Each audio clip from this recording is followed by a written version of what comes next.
le monde, j'espère que vous allez bien. Je vous retrouve aujourd'hui pour le premier Classics Book Jar de l'année. Si vous avez bien suivi, le premier classique de l'année que je devais lire était Lettre à un jeune poète de Rainer Maria Rilke.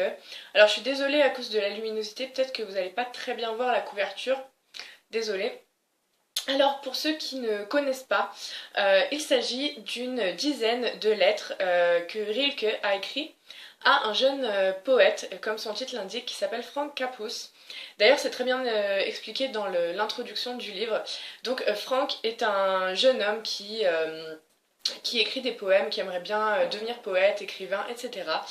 Et en fait, il écrit un jour une lettre avec ses poèmes dedans à Monsieur Rilke, en lui demandant des conseils, etc. Et Rainer Maria Rilke lui répond. Et il s'ensuit une correspondance qui va durer environ 4 ans. 5 ans en fait, je ne sais pas compter. J'ai vraiment beaucoup aimé ce livre. Ça se lit assez vite puisque ce sont des lettres. Et la plupart des lettres sont assez courtes en fait, il y en a 10 exactement. J'ai vraiment beaucoup aimé l'écriture de Rilke. C'était la toute première fois que je lisais cet auteur. Alors j'en avais étudié quelques extraits en cours de littérature allemande à l'école, en VO, voilà, mais c'était la première fois que je lisais une œuvre complète et j'ai vraiment beaucoup aimé. Le point fort de ce livre est évidemment l'écriture, d'une qualité incroyable.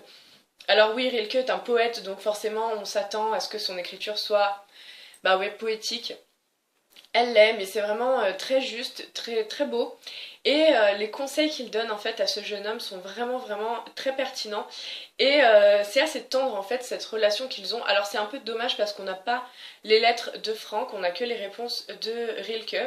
Mais Frank l'explique en fait en disant qu'il a voulu, enfin qu'il n'a pas voulu se mettre lui en avant, mais plutôt mettre en avant le poète.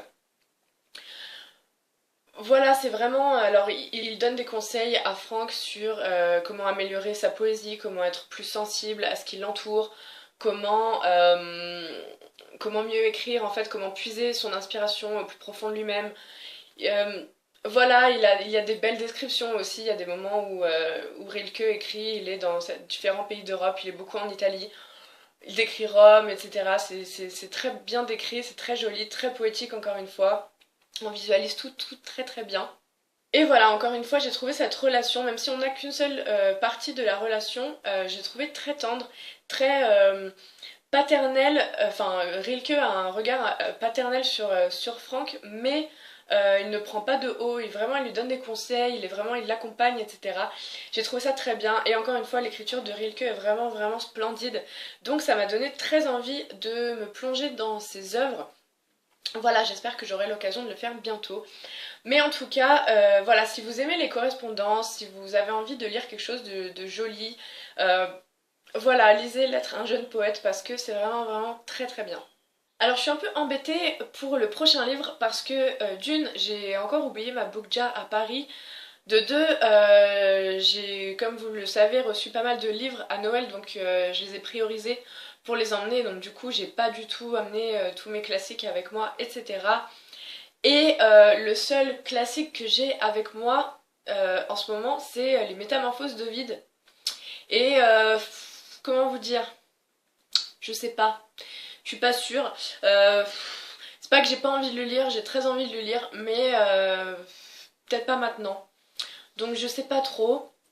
Je vais essayer, je vous garantis rien. Et sinon, bah, je vais essayer de vous trouver un classique à vous présenter d'ici le mois prochain. Alors je suis désolée parce que bah, ça vous fait beaucoup de suspense, mais c'est le jeu en même temps. Donc voilà, rendez-vous le mois prochain pour le classique surprise. Et en attendant, je vous dis à très vite. Je vous souhaite de belles lectures. Et ah oui, je vous tourne enfin les réponses à la foire aux questions depuis le temps. Voilà, je vous fais ça pour la semaine prochaine. Et voilà, en attendant, bah voilà, c'est tout. Je vous souhaite de bonnes lectures, je vous fais des gros bisous, je vous dis à très vite, bye.